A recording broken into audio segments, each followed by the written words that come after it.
માંડ બચી ગયા અમે લોકો તો, કારણ કે અમે જમવા બેઠા ને ત્યાં અમે શું જોઈ લીધું જુઓ. અમારી સવાર કંઈક આવી થઈ હતી એકદમ મસ્ત લોકેશન સાથે, અને પપ્પા મસ્ત ચા પી રહ્યા હતા. પછી અમે લોકો નીચે નાસ્તો કરવા પહોંચી ગયા, અને નાસ્તો કર્યા પછી અમારા લોકોનું કામ હતું ફોટો પડાવવાનું.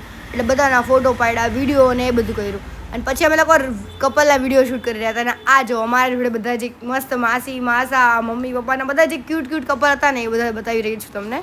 એકદમ મસ્ત લાગતા હતા બધા. અને પછી મમ્મીને સાડી પહેરીને વિડીયો બનાવો હતો, એટલે એવી રીતના બનાવ્યો. અને અમારા રિસોર્ટની પાછળ જ તે બહુ બધા આંબા હતા, એકદમ મસ્ત એવું આંબાનું ફાર્મ હતું. તો ત્યાંથી અમે લોકો કેરી લેવા પહોંચી ગયા, અને પછી અમે લોકો નીકળી પડ્યા હતા અમારા રસ્તા પર. અને ત્યાં પાછી કેરી જોઈને તો લેવાનું મન થઈ ગયું, એટલે બીજી કેરી લઈ લીધી. આખી ડેકી અમારે કેરીના બોક્સથી ભરી પડી હતી. અને પછી અમે લોકો રોકાયા હતા વચ્ચે વનભોજન કરવા માટે થઈને.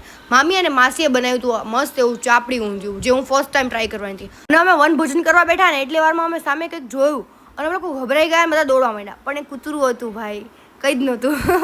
અને આ જો હરતું ફરતું કિચન મામી એમને જોડે લઈને આવ્યા હતા, એટલે અમને લોકોને મસ્ત ગરમ ગરમ જમવા મળે ને. અને પછી બધા એકાબીજીને હેલ્પ કરતા હતા, અને મસ્ત રેડી કરી દીધું હતું જમવાનું. અને મેં ચાપડી ઊંધિયું ખાધું ભાઈ, બહુ મસ્ત લાગ્યું મને. અને મેં તો ફર્સ્ટ ટાઈમ ટ્રાય કર્યું. તમે કોઈ કરેલું છે કે નહીં કહેજો મને. અને જો તમે પણ તમારી ફેમિલી જોડે આવી રીતના ક્યાંક જતા હોય ને રિસોર્ટમાં રોકાવા, તો વચ્ચે વનભોજન તો કરજો જ તે, કારણ કે અમને એક મસ્ત એક્સપિરિયન્સ કરાવ્યો અને અમને બહુ મજા આવી. પછી અમે લોકો જઈ રહ્યા હતા હવે સોમનાથ. અમે જે દ્વારકા હતા ને ત્યારથી વિચારી રહ્યા હતા કે સોમનાથ જઈએ, પણ ત્યારે મેળ ના પડ્યો, આજે મેળ પડી ગયો. અને ઘણા ટાઈમ પછી હું સોમનાથ આવી હતી, બહુ બધું વિકસિત થઈ ગયું હતું. પછી મેં મસ્ત એવું તિલક કરાવી લીધું. હવે નેક્સ્ટ ક્યાં જતા હશું વિચારો.